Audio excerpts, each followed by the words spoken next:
Essa semana o YouTube me recomendou um vídeo que me deixou chocado. Mais chocado positivamente, porque ele confirma o que eu venho falando para vocês aqui nos últimos meses. O vídeo é uma entrevista com Alex Freiberg, que basicamente é um ex-estudante de medicina que decidiu largar tudo para se tornar analista de dados. O mais interessante é que o Alex, assim como muitas pessoas que estão tentando migrar para a área de ciências e análise de dados, ele não tinha nenhum conhecimento prévio em análise e ciências de dados. Ele estava simplesmente estudando para se tornar médico e decidiu mudar de carreira. E o que ele fala no vídeo, basicamente um ex-estudante de medicina, que hoje ganha quase 800 mil reais por ano trabalhando como analista de dados, isso que ele tem uma carreira há pouco tempo que ele começou, vai ao encontro de tudo que eu sempre falei para vocês. Basicamente, ele queria ganhar dinheiro rápido, conheceu a sua futura esposa, queria casar e decidiu entrar na área de dados. E como ele fez isso? Ele iniciou com o Microsoft Excel, em seguida aprendeu SQL, Tableau e outras ferramentas por conta própria, como o Power BI. Mas o que ele fala aqui é algo extremamente chocante. E ele começa falando o vídeo dizendo: não é necessário aprender Python se você quiser ser analista ou cientista de dados. Pelo menos no começo.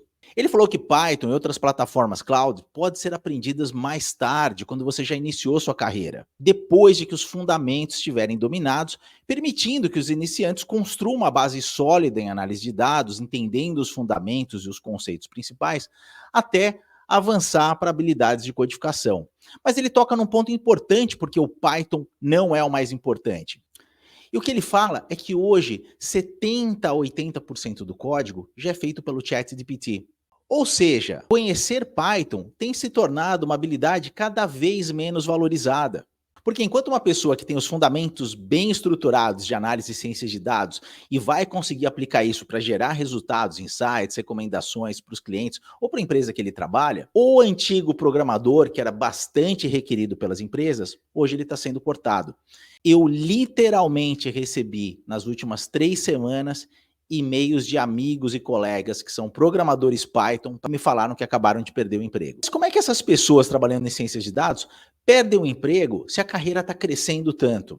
É que, na verdade, o que os empregadores mais estão buscando hoje são pessoas que vão poder utilizar os fundamentos e aplicar isso rapidamente na empresa. Um amigo meu me falou ontem que ele desenvolveu todo um sistema de automação para a empresa do zero, e depois que ele desenvolveu esse sistema, a empresa falou: muito obrigado, agora a gente não precisa mais de você. Por quê? Porque o trabalho que ele fazia manualmente antigamente, hoje esse sistema faz por ele. E é isso que a automação tem criado.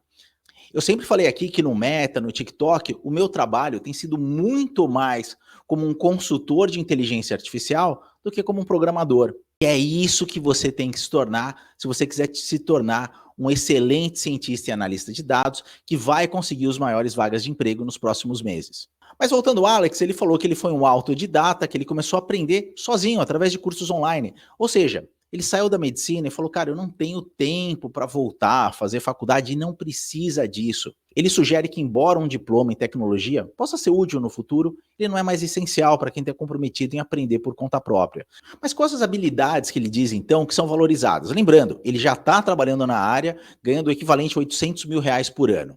Ele falou que primeiro comece com SQL, Excel e Tableau, ou qualquer outra ferramenta de visualização. Depois, você vai ter que criar o seu currículo e começar um network. Ou seja, adapte o seu currículo para se destacar nas habilidades relevantes que a vaga está pedindo. É o que eu sempre falei para os meus alunos. Mas ele fala um ponto muito importante. E ele diz: não foque como antigamente você fazia simplesmente nas suas análises, mas mostre como você criou suas análises com o auxílio da inteligência artificial. Ou seja, como você já está dominando a automação e a inteligência artificial para executar o seu trabalho. Como suas análises foram aprimoradas pelo IA. E é isso que ele fala que está acontecendo no mercado. As análises estão sendo aprimoradas pela inteligência artificial, ao invés de substituir completamente os analistas. E ele falou: o que você tem que ter para trabalhar nessa área? Trabalhar com diferentes ferramentas tecnológicas, que a gente vê o tempo todo, saber trabalhar com os stakeholders, colaboração, camaradagem, saber trabalhar bem em equipe, isso hoje é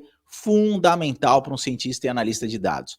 E aí, principalmente, resolver problema e trabalhar como um investigador que vai estar buscando a verdade através dos dados. E ao mesmo tempo, você tem que saber se preparar para os desafios. Em primeiro lugar, uma coisa que ninguém fala para você, reuniões frequentes e dependência de outras pessoas para você fazer o seu trabalho. Isso é algo que não te contam antes de você começar na área de ciências de dados.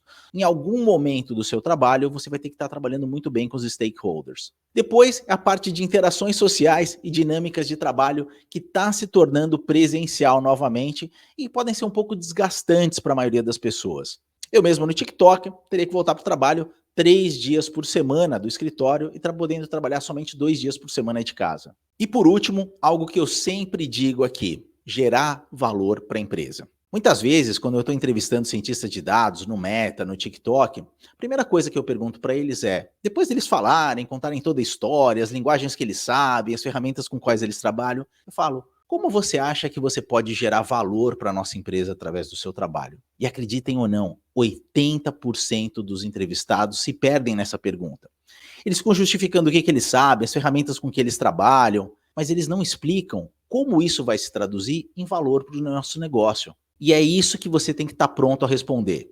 Você tem que conhecer muito bem o que você vai fazer na empresa, como a empresa gera valor e como você vai contribuir com isso. Depois, o que o Alex fala é que a inteligência artificial é o futuro da análise de dados. Meu último curso de Data Science, que está terminando agora, a última turma, o foco foi Data Science Analytics e IA. Por quê? A inteligência artificial veio para ficar e se você não souber trabalhar com ela, você vai estar fora do mercado. Deixa eu te dar um exemplo específico. A gente pegou problemas reais de negócios que utilizavam SQL da Tesla, Microsoft, problemas que aconteceram nessas empresas que precisavam ser solucionados através de SQL.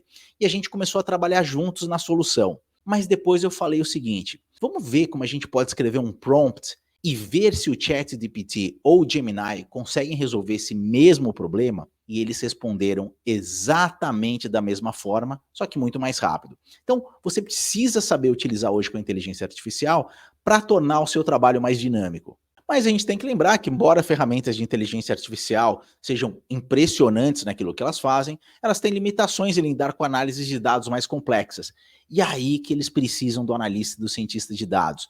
O seu CEO, o chefe da empresa, ele não vai simplesmente chegar para o ChatGPT e falar, resolva isso, porque ele não sabe nem analisar se aquilo está correto.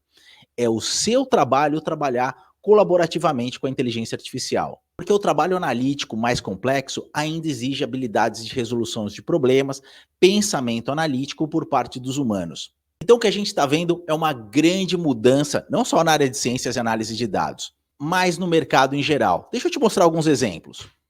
Essa matéria mostra que, num teste que eles realizaram, o ChatGPT-4 foi melhor que 90% dos desenvolvedores e programadores. E outra coisa que a gente vê, já de algum tempo, essa aqui é um gráfico de 2023, em que 56,2% dos engenheiros de Machine Learning usavam o ChatGPT 3.5 diariamente. Esse número hoje está na casa dos 70% com o ChatGPT 4, que está muito mais avançado. E se você olhar para todos os prompts que o ChatGPT recebe, isso em junho de 2023, isso também tem aumentado, cerca de 30% são relacionados à programação. E se você quiser aprender Data Analysis, Analytics, Software Engineering, Back-end Developer, Front-end Developer, Mobile Developer, sem gastar muito, a Deal está com uma promoção imperdível. Não somente a promoção, se você utilizar o cupom Jerry na hora da matrícula, você vem aqui, matricule-se agora e seleciona Jerry na hora de você fazer a matrícula. Vamos ver, a gente vai clicar aqui e você digita Jerry, você vai ter acesso vitalício. Esse valor aqui que você viu, de 12 de R$ 29,90, vai te garantir acesso vitalício à plataforma para aprender todas essas ferramentas, JavaScript, AWS, Django e muito mais. Vai lá que essa promoção está terminando em pouco tempo, matricule-se agora, não deixe de utilizar o cupom Jerry, porque é esse cupom que vai te dar o acesso vitalício, o link está aqui na descrição e não deixe de se cadastrar. Mostra que os programadores estão começando a utilizar o ChatGPT cada vez mais, ao invés de desenvolver algo do zero.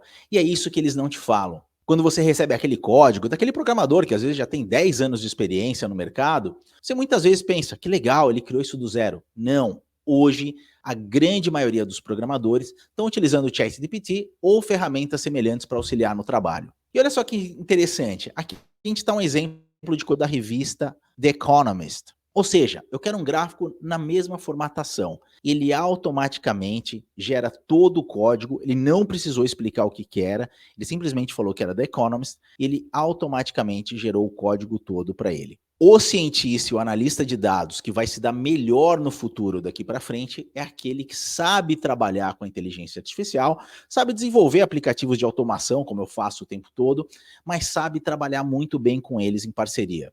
Aquele antigo cientista de dados que gastava horas e horas na programação, realmente vai ficar muito difícil para ele se manter nesse novo mercado. E é por isso que eu sempre falo, foque nos fundamentos, foque no pensamento analítico, foque na estruturação, definição e comando de projetos de Data Science Analytics, criando estratégias de mensuração, agendas de aprendizado, que aí você vai ter um futuro longo e brilhante nessa área. Legal? Obrigado quem assistiu o vídeo de hoje. Não deixem de se cadastrar no canal. Eu vou estar trazendo muitas novidades aqui para vocês da área de Data Science Analytics, aulas, informações, novidades, reacts e muito mais. Um abraço e até a próxima.